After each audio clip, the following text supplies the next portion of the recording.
Bismillahirrahmanirrahim. Assalamualaikum warahmatullahi wabarakatuh. Baiklah, kali ini sesuai dengan permintaan adik-adik dari BEM untuk membahas uji kompetensi di jurusan gizi. Nah, kenapa harus mengikuti uji kompetensi? Karena uji kompetensi ini merupakan suatu instrumen yang diwajibkan oleh pemerintah untuk memastikan kualitas lulusan tenaga kesehatan itu apakah berkualitas atau tidak. Nah, uji kompetensi ini mengukur pengetahuan, keterampilan dan sikap tenaga kesehatan sesuai dengan standar profesi.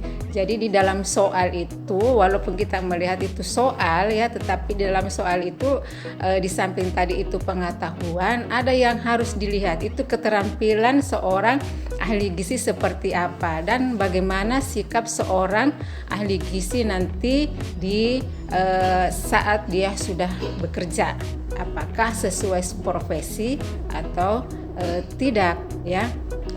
Nah, di dalam penyusunan soal untuk kompetensi ini ada 7 area kompetensi yang kita buat. Pertama adalah landasan ilmiah ilmu gizi, jadi murni ilmu ya, itu hanya mencakup 5-10% dari total soal 180 nomor. Kemudian area yang kedua adalah area bidang gizi klinik. Nah, ini yang paling banyak 40-50%. Kemudian area ketiga adalah manajemen program gizi masyarakat atau yang dikenal dengan gizi masyarakat. Ini hanya 10-15%. Nah, area yang berikutnya adalah manajemen sistem penyelenggaraan makanan institusi, sama dengan tadi area gizi masyarakat. Jadi kalau area gizi institusi itu 10-15%.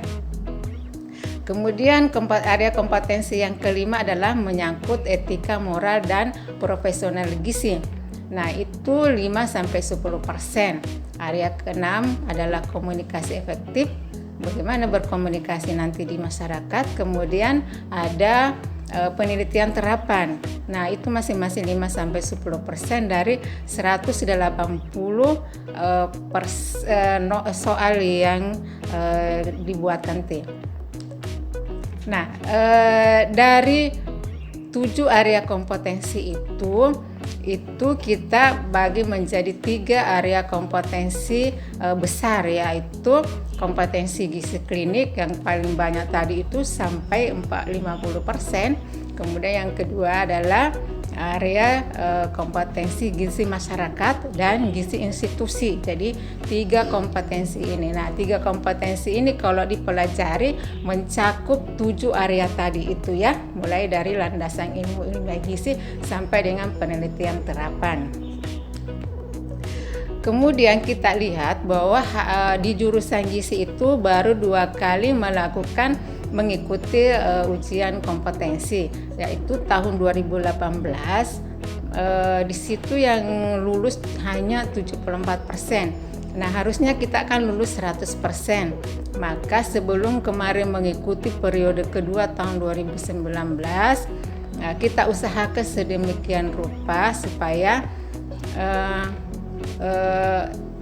bisa lulusan kita lulus 100%, namun baru mencapai 88,8% ya di periode kedua. Nah, usaha untuk meningkatkan lulusan yang ikut UKOM. Nah, kita melihat kalau di Politeknik Kesehatan khususnya jurusan gizi itu yang ada di Jawa, kita itu memang masih belum mencapai 100%, karena kalau di luar sana itu ada yang 100% minimal 98% lulusannya ya. Nah, kemudian apa yang kita usahakan di jurusan gizi? Pertama, soal itu diambil dari pengalaman praktek di lapangan. Jadi pada saat mahasiswa praktek di lapangan, baik di rumah sakit itu maupun di masyarakat, itu kita ngambilnya kasus-kasus dari sana ya itu. Kemudian yang kedua, kami di sini para dosen diwajibkan pada saat membuat soal ujian tengah semester dan ujian akhir semester itu dibuat soal menyerupai soal UKOM. Ya. Kemudian melakukan tryout. Nah, tryout yang kami lakukan di sini waktu periode pertama tadi itu hanya mengikuti tryout nasional 1 kali. Nah, melihat dari pencapaian belum maksimal, maka sebelum melakukan uji kompetensi kemarin yang kedua, kita melakukan tryout 2 kali, yaitu di dalam kampus dan yang secara nasional. Nah, kalau di dalam kampus, kami para dosen itu mengumpulkan soal-soal dari 3 kompetensi tadi itu, institusi, masyarakat, dan klinik. Kemudian kami bertukar soal dengan jurusan lain, salah satu Poltekkes yang ada di Jawa.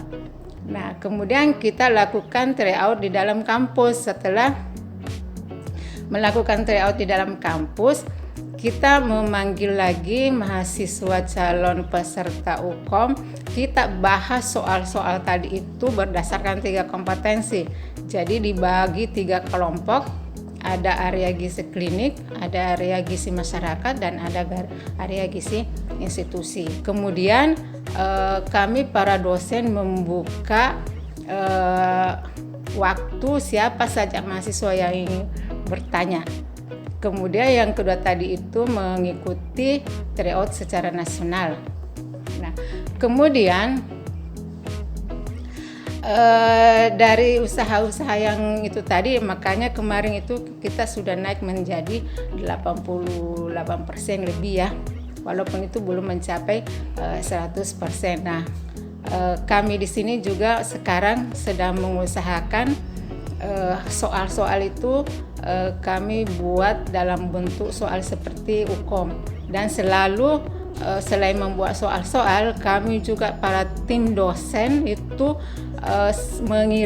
berusaha mengirimkan soal-soal ke pusat, ke profesi ya, ke organisasi profesi, supaya nanti itu di soal-soal itu yang kita kirimkan itu bisa lulus ya, masuk, memenuhi syarat dan bisa diikutsertakan dalam ujian UKOM. Karena kalau semakin banyak soal yang kita bikin, semakin besar kemungkinan soal-soal itu akan masuk di dalam UKOM. Dan itu apa artinya? Untuk meningkatkan lulusan peserta UKOM.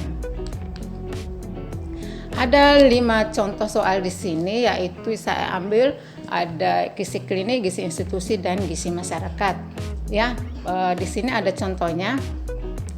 Petugas penerima bahan makanan di salah satu rumah sakit mengecek semua bahan makanan yang dikirim dari pemasok salah satu perusahaan bahan makanan sesuai dengan spesifikasi. Nah, petugas tersebut menemukan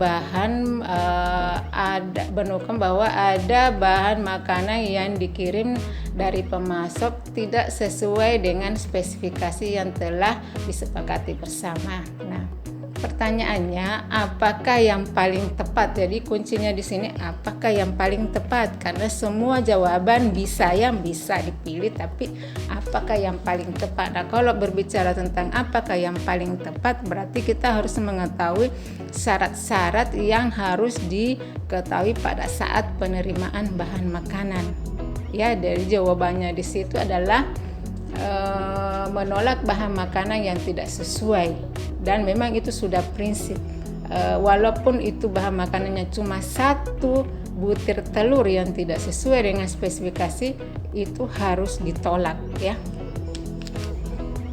Kemudian seorang ahli gizi di sebuah rumah sakit bertugas menghitung kebutuhan bahan makanan. Nah, rata-rata jumlah pasien per hari adalah 500 orang pasien. Nah, standar porsi untuk daging ayam yaitu 60 gram per orang. Jadi rumah sakit tersebut menggunakan siklus menu 10 hari, dan dalam satu siklus daging ayam disajikan 4 kali. Nah, pertanyaannya, berapa daging yang dibutuhkan oleh rumah sakit selama 1 bulan. Jadi dilihat saja di sini kalau 1 bulan itu pasiennya berapa, daging ayam porsinya. Jadi harus tahu pasien berapa, jumlah porsinya berapa per orang. Terus dalam satu siklus itu dia berulang berapa kali. Nah itu bisa. Nah nanti karena ini adalah hitungan di ujian kompetensi itu, nanti di aplikasinya ada disediakan kalkulator. Jadi Anda bisa menghitung nanti ya. Jadi kalau melihat jawabannya itu yang benar adalah 360 kg daging. Nah, seorang wanita berumur 55 tahun mengeluh tidak dapat makan karena sakit di sekitar gusi. Jadi kalau kita lihat ini adalah soal bidang klinik ya. Makan makanan yang keras seperti nasi sangat mengganggunya. Nah, pasien penderita DM sudah 12 tahun. Saat ini menjalani di DM disertai OD. Jadi pasien berkonsultasi pada ahli gizi tentang bentuk makanan. Nah, kalau kita lihat di sini berarti ada gangguan makan ya. Jadi apa bentuk makanan yang paling tepat pada kasus di atas? Jadi di sini karena dia adalah gangguan pada saat makan, jadi apa yang bisa dimakan? Tentunya bukan makanan biasa ya.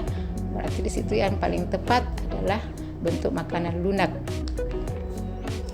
Kemudian satu lagi, seorang pasien wanita datang dengan membawa rujukan hasil laboratorium kepada ahli gizi di ruang konsultasi.